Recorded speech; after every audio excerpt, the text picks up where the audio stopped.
Hello. When I was 17 years old, I was in the kitchen with my mother, and I remember me announcing to her that we didn't have culture. Other people did, other groups did, but we didn't. We were normal. Okay. Well, can I assume from your style of dress that you eventually adopted a culture?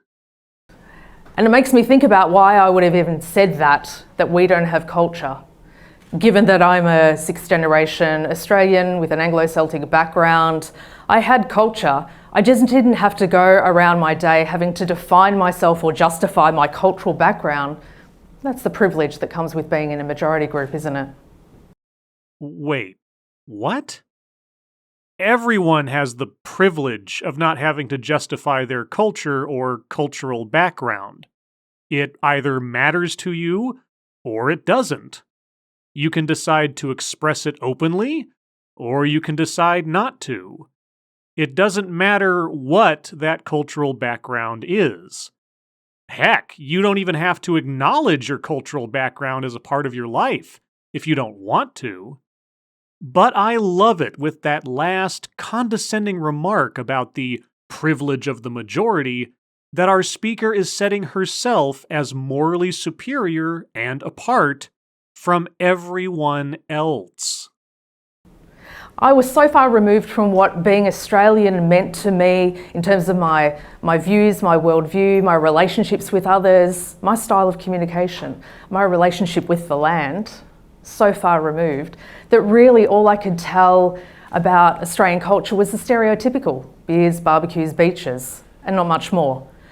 And what's wrong with that? If you only indulge in the cultural aspects of being Australian, can that not be enough? I mean, it sounds pretty fun and relaxing to me. I could in fact attribute more about my star sign being Sagittarius to my personality than I sort of knew about the influence of what it meant to be an Australian. That is actually a perfect analogy, because the arbitrary nature of the country you were born in has as much influence on who you choose to be as the stars you were born under. Ergo, only as much influence as you choose to allow it. A year goes past and I turn 18, and now I'm contemplating a very, very different decision about a shift in my identity. I changed religion. Most people, when you're 18, you're thinking about what outfit to change. I'm changing my whole spiritual outfit. Okay, so you changed your spirituality like you would a change of clothes. A little bit on the nose there, but okay. So, how is culture any different? I mean, you effectively discarded the spiritual part of your cultural background for a different one. You chose not to defend your cultural heritage, but to abandon it. Like anyone else can. I'm sorry, what is the point of this? And it became very, I guess, awakening to me after I decided to also put on the hijab. I now became not from here, but from somewhere else. And how is that exactly? In supermarkets, people would come, just random strangers would come up to me and say, "Are you Lebanese? Are you Algerian?" Yes, I am sure that those interactions happened so very, very often. But, okay, stipulating for a moment that this has happened to you, so what? Someone was curious about you. You had donned garb that was meant to tell people that you operate on a different level than they do. Wearing the hijab is a statement of faith, after all, is it not? And you just told us that the basis of Australian culture was beers, beaches, and barbecues, and that you switched religions from the one you were raised in. You intentionally set yourself outwardly apart from baseline Australian culture. why wouldn't some people be curious about you? Are you Turkish? And I go, no, I'm Australian. No, I'm sixth generation Australian. And having just to say this over and over again to random strangers when I had never been placed in a position to have to do that before, and at that time I hadn't even gone overseas to have to get the opportunity to say I'm Australian. But at that time I'd never received so many messages from people and even the social world about what it was to be culturally different up until that moment. But that is what you wanted. You wanted to be culturally different. You complained at 17 that you didn't have any culture, and so a year later, you adopted a different culture. And more power to you. Define yourself as you will. But are you going to tell us that the curiosity of other people somehow makes you a victim? Because that would be amazing. The headlights went on for me to the fact that I am a cultural being. I just didn't realise it. And as I said before, that's the privilege which comes with swimming in the majority, being a part of a dominant group. But what it did for me was a couple of things. Yes, it gave me cultural self-awareness. Well, starting me on that journey, I don't think we ever stop finding out who we are or the layers of who we are. And the other thing that it did was it helped me to connect with other groups for the first time. I saw culture. I just had a thing, perhaps being colourblind, where I just didn't see culture. I just treated you as you are, just like a human being with good intentions. And what we do is we minimise culture when we don't see. Wait. Treating people as just human beings, regardless of their culture, is a bad thing?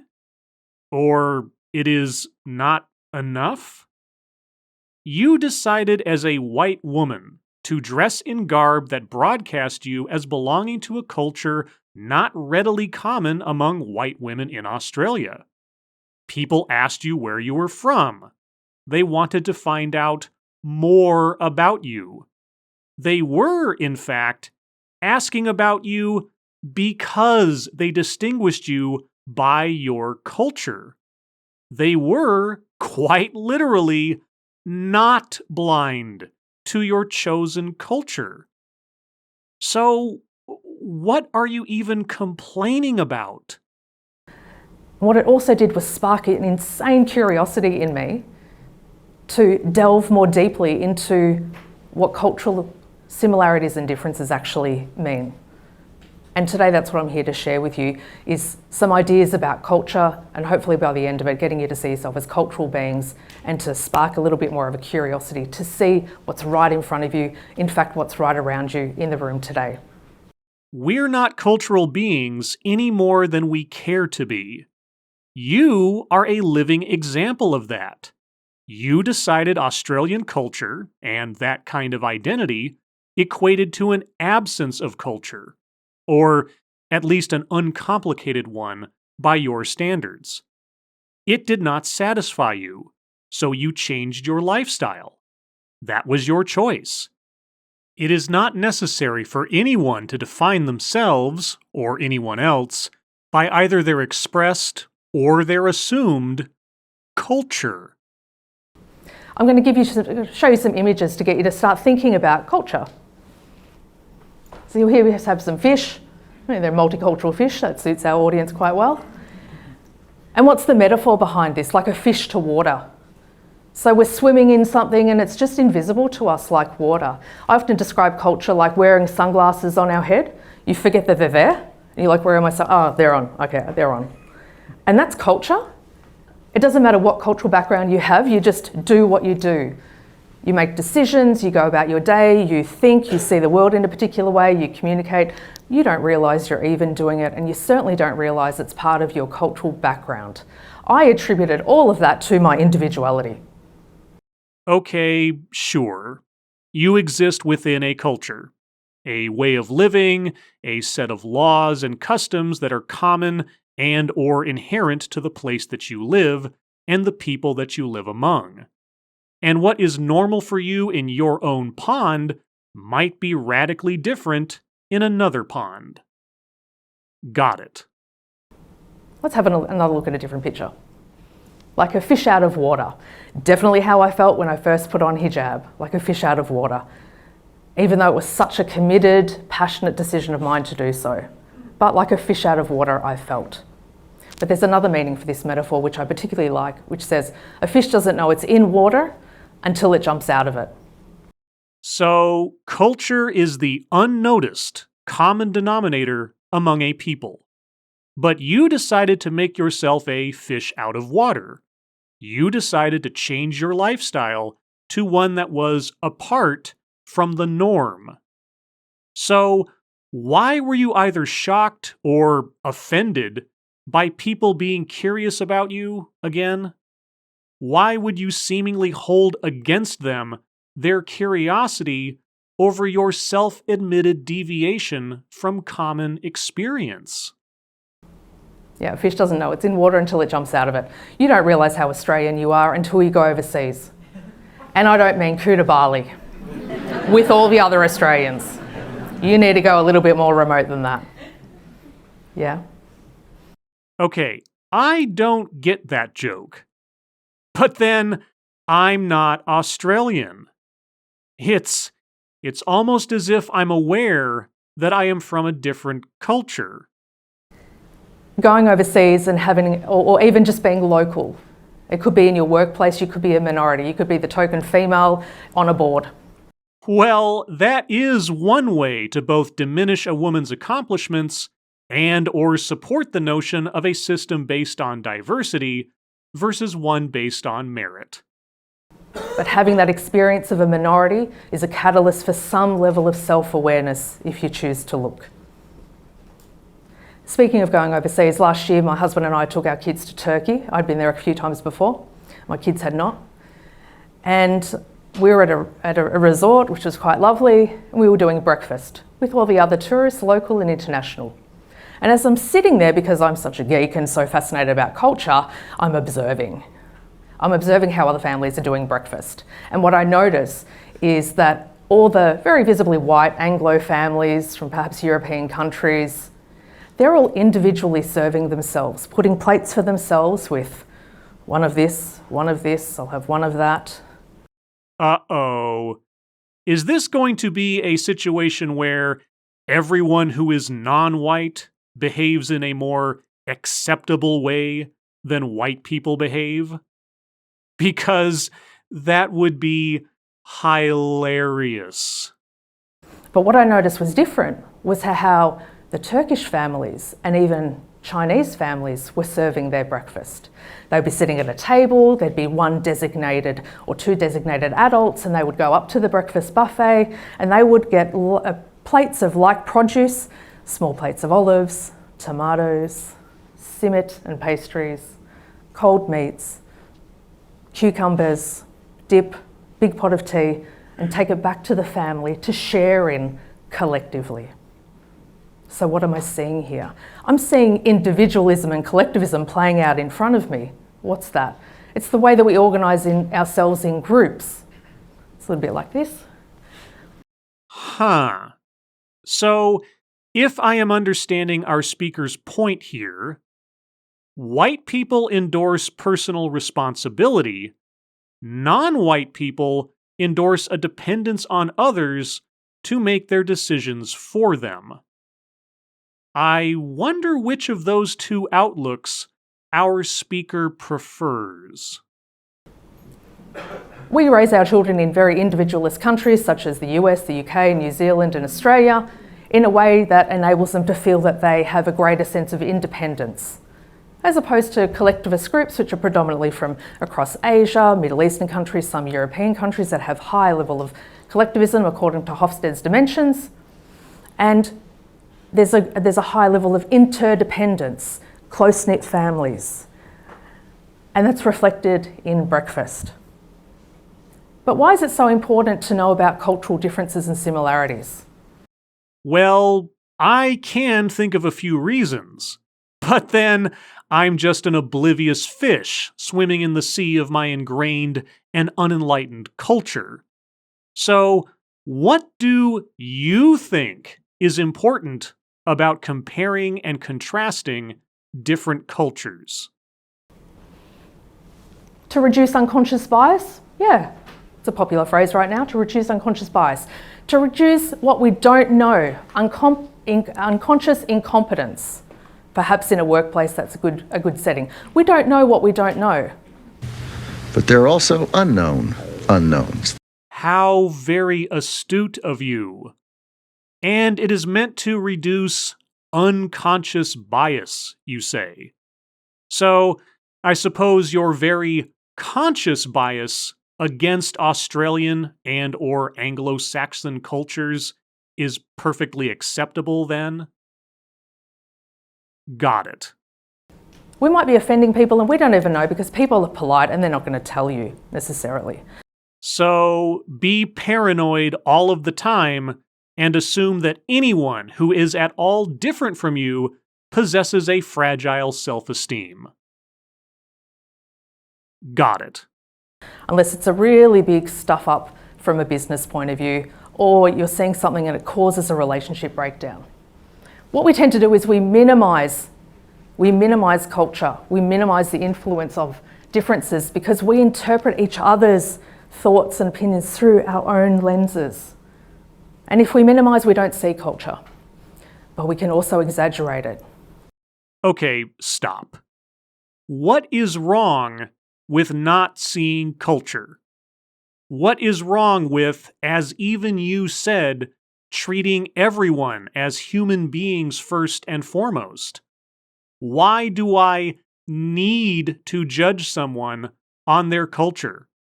Why can I not just judge them on the content of their character?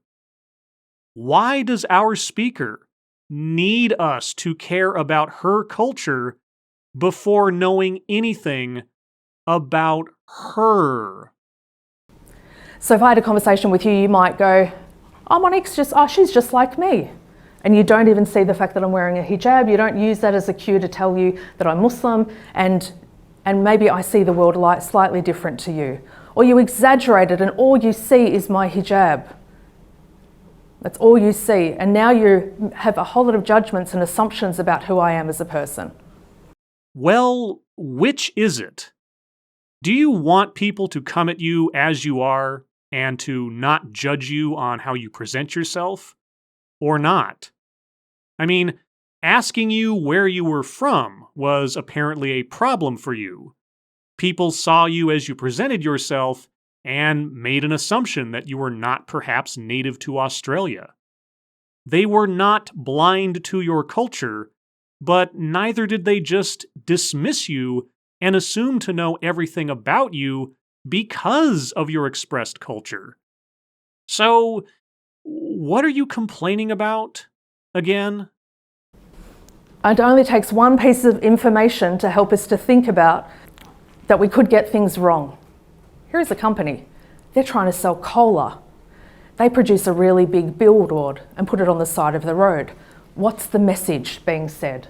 And you can call it out. What's the message being said to sell this cola? Gives you energy. What else? It hydrates you. Okay. Which way did you read the message? Left to right. Now, that didn't...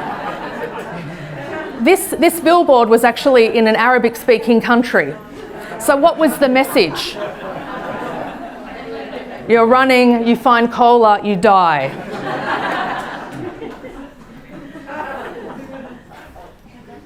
One piece of information. We don't all read the same way. We don't read social cues the same way. We are culturally influenced. It comes into our language. So, you want people to make assumptions about how you behave and or how you think based on their perception of your culture. Is that what I am to understand? Did you know that the way we write emails is culturally influenced?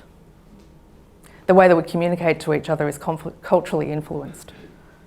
So for example, this is a lovely visual demonstration of how we speak to each other differently at times, and it can be gendered and it can also be cultural.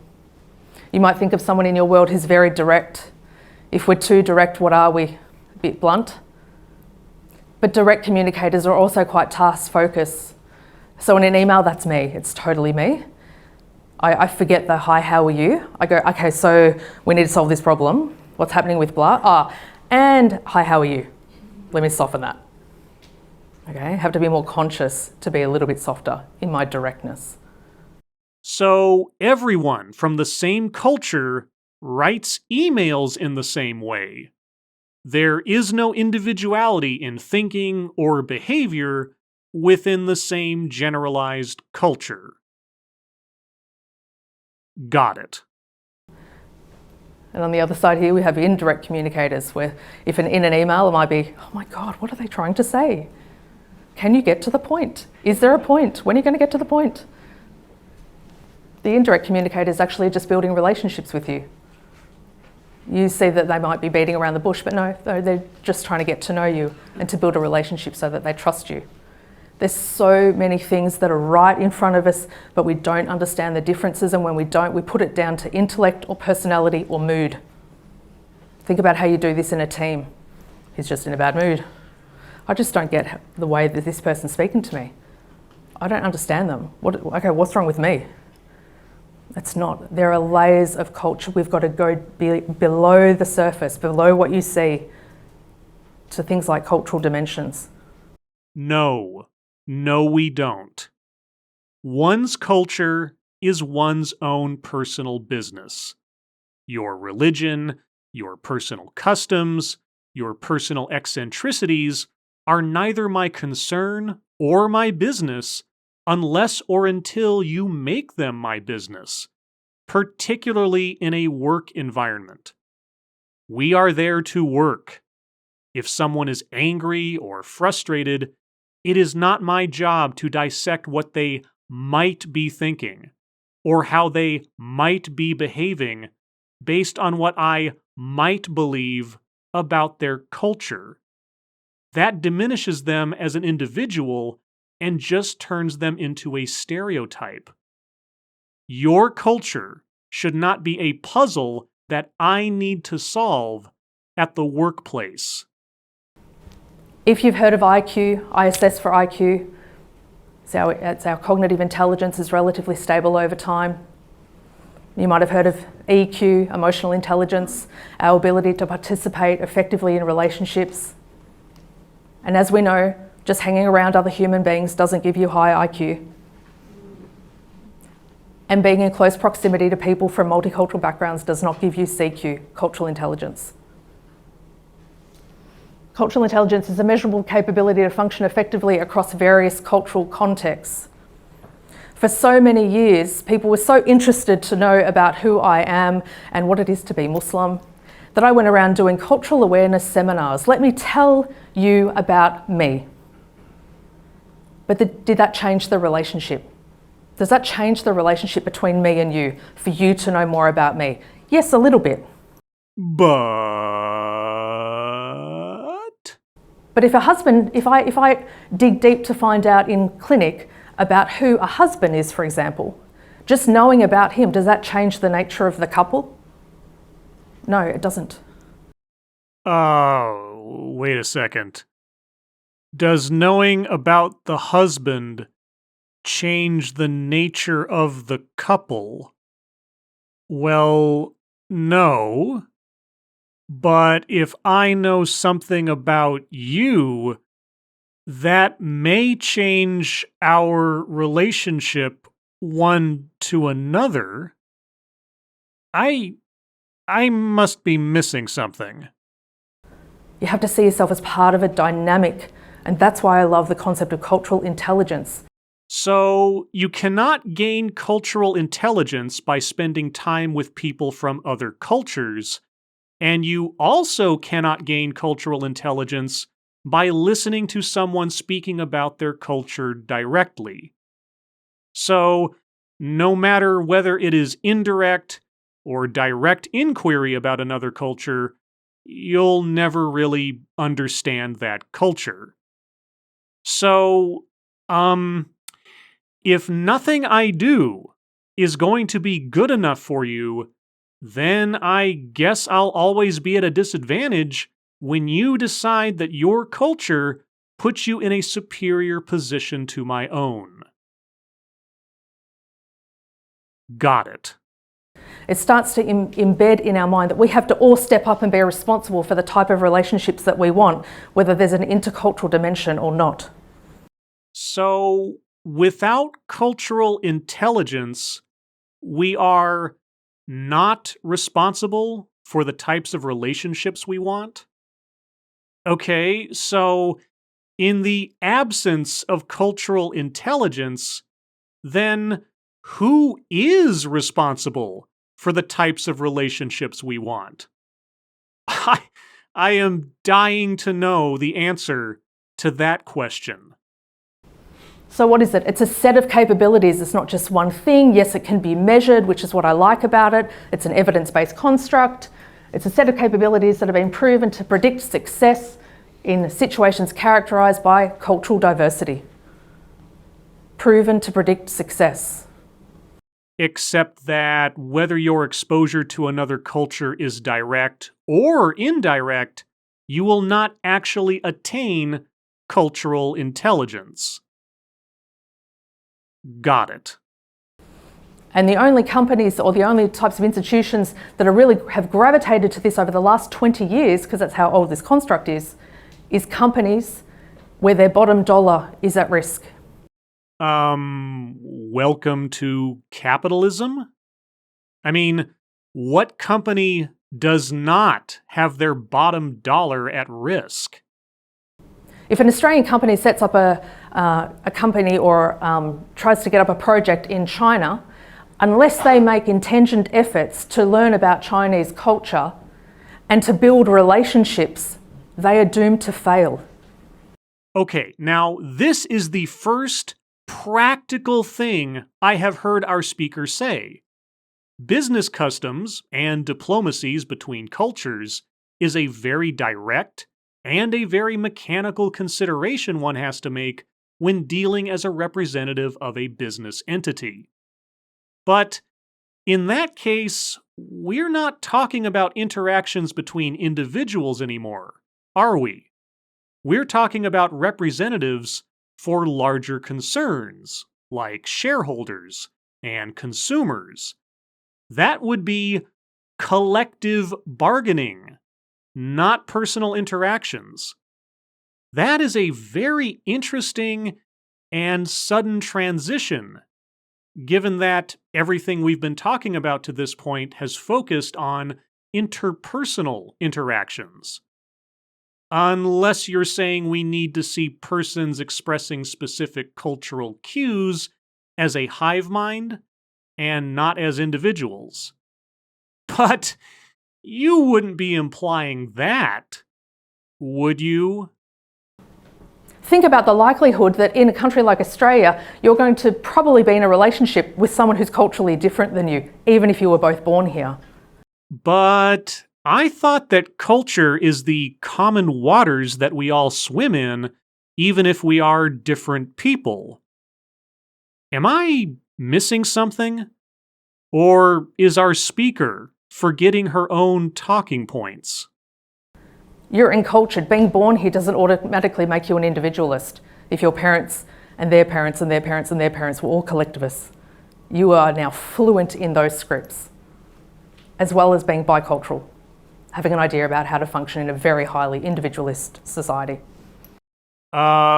So if your home life / culture is X and the outer world culture is Y, then you have experience with two different kinds of cultures.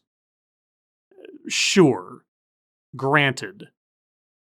But why do I think the message there is still that individualism is bad and collectivism is good?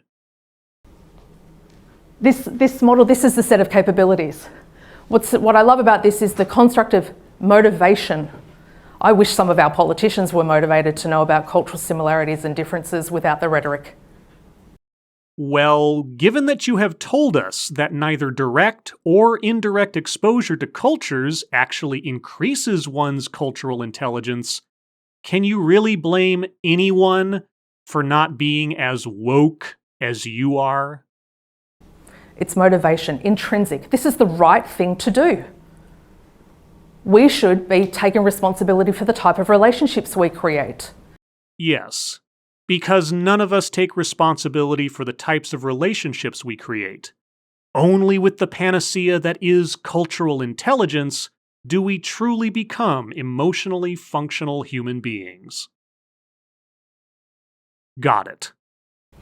If culture affects us at breakfast, imagine all the other parts of the day in which it comes into play. It influences the way that we lead, the way that we parent, the way that we partner. Influences? Perhaps. Defines? Not necessarily.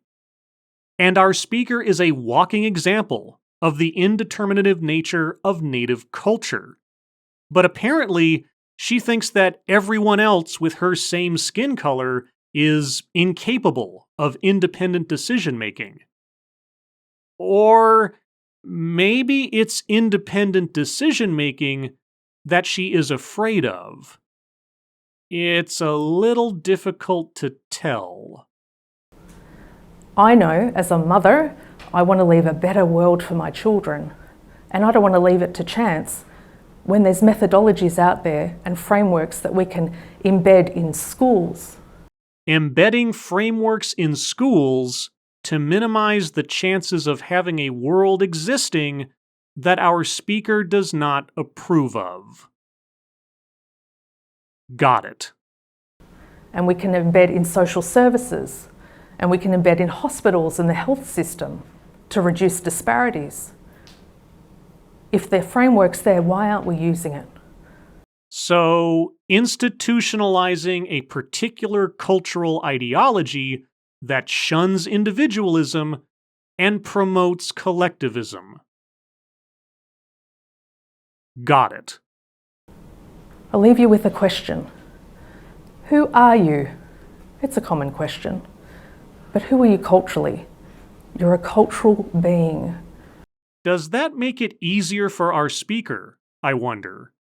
To imagine anyone that does not think like she does to simply be a drone-like member of another tribe? Is it easier for her to assess others as part of a collective, rather than the fearful possibility that they may be thinking for themselves?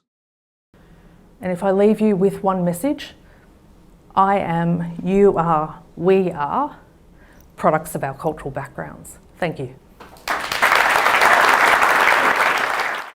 There is a particular word that came to mind as I finished watching this TEDx talk, and that word is insidious. Our speaker has taken us on a thinly veiled denigration of Western values and culture and moralized to us the superiority of collectivist thinking. How Australia represents an absence of culture as well as a kind of oblivious, if not intolerant outlook on anything that sits outside the norm, whereas Eastern cultures are welcoming and communal and supportive. That individualism is something that white people do, but community and caring for others is what the better people do. And what we really need to be doing is to begin indoctrinating kids into this way of thinking by establishing these frameworks in the schools. We're not individuals. We are cultural beings. We are avatars of a cultural ideology. On the one side, the moral collectivists, and on the other, the ignorant and isolated individualists. It has been a very smooth sales pitch, never getting particularly accusatory or emotional, never directly making any value judgments of good or bad, just observations, just her experiences, all very innocent. save for the overall message and the implications thereof. Like I said, insidious. Of all of the TEDx talks that I've covered, I think this is one of the most disturbing. Because on the surface, it seems so bland and innocuous. But if you go just a little bit deeper, I think you can see what lies beneath. And it sure ain't fish. As always, thank you for watching.